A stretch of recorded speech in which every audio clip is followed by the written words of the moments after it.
মানুষ বলে যে আহলে হাদিসরা হচ্ছে বাতিল ফিরকা, ইংরেজদের তৈরি। খুলেন ইমাম শাফির রিসালা গ্রন্থ, খুলেন ইমাম শাফির গ্রন্থ, খুলেন ইমাম শাফির ইখতিলাফুল হাদিস গ্রন্থ।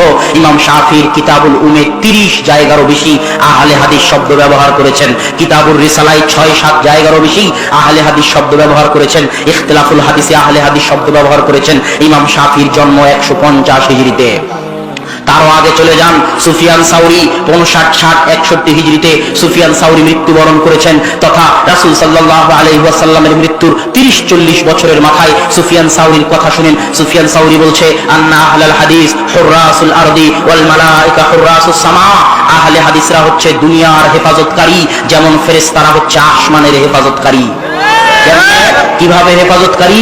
ফেরেশতারা যেমন আসমানকে জিন শয়তান থেকে হেফাজত করে, তাদেরকে কান লাগিয়ে কথা শুনতে দেয় না, ওহির মধ্যে বিকৃতি আসতে দেয় না, ঠিক আহলে হাদিসরা পৃথিবীতে যতদিন আছে হাদিসের মধ্যে বিকৃতি আসতে দিবে না। এই জন্য আহমদ বিন হাম্বল বলেছেন, লাউলা হাউলাইল ফিরকা তায়েফা নাজিয়া, যদি এই গ্রুপ এই তয়েফা ফিরকায়ে নাজিয়া হয়, মা আদরি মানহুম, তাহলে আমি জানি না কারা ফিরকায়ে নাজিয়া। এই জন্য আবু দাউদ রাহিমাহুল্লাহ বলেছেন, লাউলা হাদিহিল ইসাবা লাম দারাসাল ইসলাম, যদি এই গ্রুপ এই সমাজ এই আহলে হাদিসরা না থাকতো তাহলে ইসলাম দুনিয়া থেকে মিটে যেত, ইসলাম দুনিয়া থেকে হারিয়ে যেত।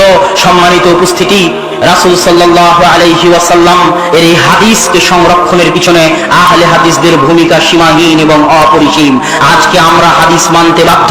এই বক্তব্যের শেষাংশে এসে বলতে চাই যে আহলে হাদিসরা যুগে যুগে যেভাবে কোরআন এবং হাদিসকে হেফাজত করে এসেছে, মরা পর্যন্ত হেফাজত করতে থাকবে, হাদিসের অনুবাদ করতেই থাকবে। ওই যে বলছে না 1000 কোটি টাকার মামলা দিবে, 5000 কোটি টাকার মামলা দিবে, দাও 1000 কোটি টাকার মামলা, ফাঁসির কাস্টে ঝুলিয়ে দাও, চাহে শুলির কাস্টে ঝুলিয়ে দাও।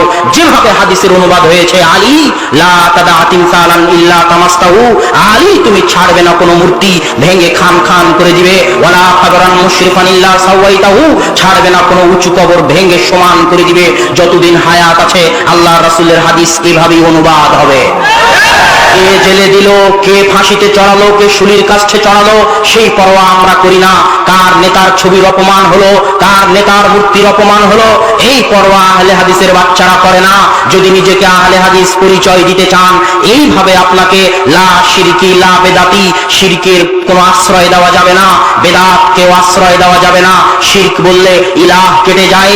ইলাহ হওয়ার যে হক রয়েছে আল্লাহ সুবহানাহু ওয়া তাআলার, এই ইলাহ হওয়ার হকের বিন্দু মাত্র, সরিষার দানা পরিমাণ, জাররা পরিমাণ আপনি যদি অন্য কাউকে দিয়ে দেন, তাহলে আপনি ঈমান আনয়ন করার পরেও মুশরিক। সূরা ইউসুফের 106 নম্বর আয়াতে আল্লাহ সুবহানাহু ওয়া তাআলা বলেছে, ওয়া মা ইউমিনু আকসারুহুম বিল্লাহ ইল্লা ওয়া হুম মুশরিকুন, তাদের অধিকাংশ মানুষ আল্লাহর উপর ঈমান আনয়ন করার পরেও মুশরিক, আল্লাহর উপর ঈমান আনয়ন করার পরেও মুশরিক। কেন?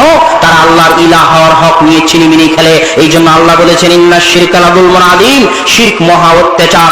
আল্লাহ বলেননি মহা গুনাহ, আল্লাহ বলেছেন অত্যাচার, নির্যাতন, জুলুম। কেন? নগণ্য সৃষ্টিজীব হয়ে আপনি মহাবিশ্বের মহাপরাক্রমশালী সত্তা আল্লাহ সুবহানাহু ওয়া তাআলার খেয়ে, আল্লাহর পরে, আল্লাহর জমিনে চলে, আল্লাহর আসমানের ছায়ায় থেকে, আল্লাহর অক্সিজেন নিয়ে, আল্লাহর দেওয়া রুজি নিয়ে নগণ্য দুর্বল সৃষ্টিজীব হয়ে মহাপরাক্রমশালী সত্তা আল্লাহ সুবহানাহু ওয়া তাআলার ইলাহ হওয়ার যে হক রয়েছে, ওই হক নিয়ে ছিনিমিনি খেলেছেন। এই জন্য আপনার চেয়ে বড় অত্যাচারী কেউ নাই।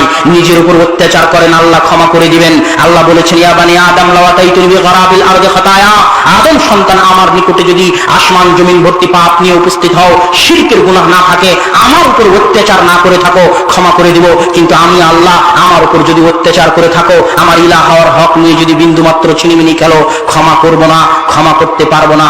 আপনি আল্লাহকে রব হিসেবে মানেন ঠিকই, কিন্তু যখন অসুখ হয়েছে তখন তাবিজ কবজের কাছে চলে গেছেন, আপনি আল্লাহকে ইলাহ হিসেবে বিশ্বাস করেন না।